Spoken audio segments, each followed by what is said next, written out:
साल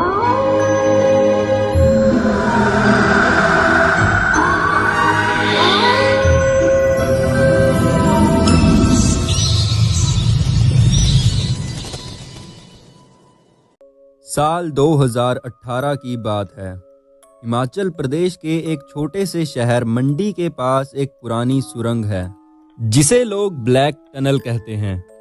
इस सुरंग से जुड़े कई डरावने किस्से सालों से स्थानीय लोग सुनाते आए हैं, लेकिन किसी ने भी उन्हें कभी गंभीरता से नहीं लिया।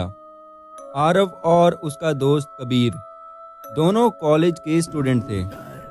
छुट्टियों में वो मंडी घूमने आए थे, लेकिन लोगों से ब्लैक टनल की बात सुनकर कबीर को उसमें एडवेंचर लगा, लेकिन आरव शुरू से ही थोड़ा सा डर रहा था।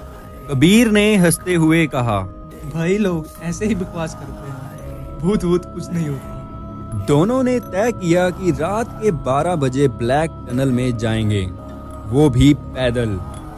गांव वालों ने साफ मना किया, उस सुरंग में मत जाना बेटा। रात के वक्त वहां जो गया वो लौटा नहीं। लेकिन युवाओं की जिद के आगे डर कहां टिकता है। रात के 11:45 हो चुके थे। दोनों ने टॉर्च, कैमरा और मोबाइल लेकर निकलना शुरू किया।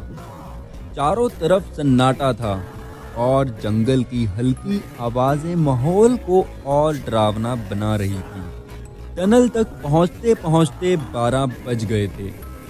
ब्लैक टनल काली स्याही जैसी अंधेरी थी, मानो कोई दरार हो जो सीधे नर्क में जाती हो। दोनों ने हंसते हुए कदम रखा, लेकिन अंदर घुसते ही दोनों को अजीब सा महसूस हुआ और दोनों के रोंगटे खड़े हो गए। कबीर ने कैमरा ऑन किया और रिकॉर्डिंग शुरू कर दी। लगभग 200 मीटर अंदर जाते ही मोबाइल की नेटवर्क गायब हो गई। तभी आरव को लगा जैसे किसी ने पीछे से उसका कंधा छुआ हो। उसने पीछे देखा तो कोई नहीं था। तभी कबीर बोला, मत डर यार, हवा होगी। लेकिन उसकी आवाज में भी हल्की कंपकपी थी। आगे बढ़ते बढ़ते उन्होंने देखा कि टनल की दीवारों पर लाल रंग से कुछ लिखा हुआ था। जो अंदर आया वो बाहर नहीं गया। अचानक कैमरे की स्क्रीन ब्लर हो गई, आवाजें टूटने लगी। तभी टॉर्च बंद हो गई। अब दोनों अंधेरे में थे। तभी आरव बोला, कबीर भाई मुझे अच्छा नहीं लग रहा है, बाहर चलते हैं यहाँ से। लेकिन जैसे ही वो पीछे मुड़े, टनल का रास्ता गायब हो चुका था। पीछे अब सिर्फ दीवार थी। तभी कबीर चिल्लाया, ये क्या मजाक है? ये क्या हो रहा है हमारे साथ? तभी उन्हें सुरंग के अंदर एक औरत के रोने की आवाज आई। तभी कबीर बोला, किसी औरत को मदद चाहिए शायद। और कबीर उसकी तरफ बढ़ने लगा। आरव ने रोका, रुक जा भाई, यहाँ कुछ गड़बड़ है। लेकिन कबीर सुन चुका था। जैसे ही कबीर ने टनल के अंदर एक मोड़ पार किया, अचानक उसकी चीख सुनाई दी,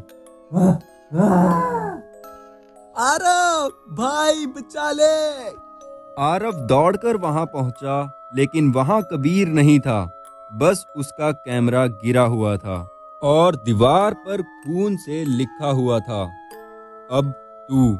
आरव के पैरों तले जमीन खिसक गई।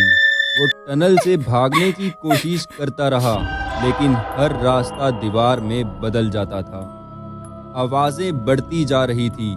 एक औरत की जो कभी हंसती थी, कभी चिल्लाती थी, कभी रोती थी। अचानक वो औरत सामने प्रकट हुई। उसका चेहरा इंसानी नहीं था। आंखें काली, होंठ फटे हुए और शरीर से धुआं निकल रहा था। तभी उसकी गूंजती हुई आवाज आई, तू आया क्यों? आरव भागा, अंधेरे में गिरा, उठा, रोया और फिर एक जगह जाकर बेहोश हो गया। अगली सुबह गांव वालों को टनल के पास आरव बेहोश मिला। कबीर का कोई सुराग नहीं था। पुलिस ने बहुत खोजबीन की, लेकिन कैमरा और कबीर दोनों गायब थे। आरव आज भी उस हादसे से उबर नहीं पाया। वो बार बार एक ही बात कहता है। उस टनल में कोई है जो इंसान नहीं, वो तुम्हें बुलाती है फिर वापस नहीं जाने देती। और ब्लैक टनल आज भी वही है, शांत अंधेरी, लेकिन अंदर कुछ ऐसा है जो इंतजार कर रहा है तुम्हारे कदमों की आहट का। तो दोस्तों, आज के लिए बस इतना ही। मिलते हैं एक और दिल दहला देने वाली सच्ची घटना के साथ।